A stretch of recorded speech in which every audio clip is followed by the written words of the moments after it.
Bantuan hukum struktural yang ditujukan selain untuk memberikan pendampingan hukum bagi masyarakat miskin yang berkasus, juga meningkatkan posisi tawar mereka melalui penyadaran hak-hak mereka dan mendorong perbaikan hukum untuk mengisi kebutuhan masyarakat yang terus berkembang.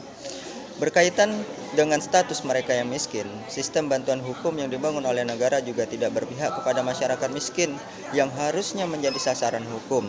Negara dinilai pasif dalam hal pemberian bantuan hukum bagi kelompok masyarakat miskin ini. Setelah 40 tahun diperjuangkan, akhirnya Dewan Perwakilan Rakyat mengesahkan Undang-Undang Nomor 16 Tahun 2011 tentang bantuan hukum. Dalam undang-undang ini pertama kali negara secara tegas menyatakan akan memberikan dukungan dalam penyelenggaraan dan pandangan terhadap pemberian bantuan hukum terhadap masyarakat miskin dan marginal.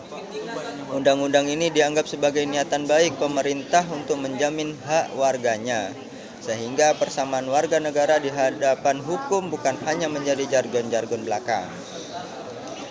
Bantuan hukum adalah rencana yang diterima di bawah pelayanan profesi hukum yang memungkinkan untuk memastikan bahwa tidak ada seorang pun yang dikecualikan dari hak menerima nasihat hukum atau jika memang dirasa perlu kuasa hukum dalam pengadilan atau pemeriksaan didasarkan pada alasan kurangnya sumber daya keuangan.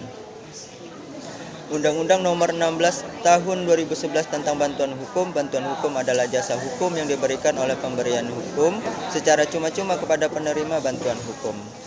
Sekian, terima kasih. Wassalamualaikum warahmatullahi wabarakatuh.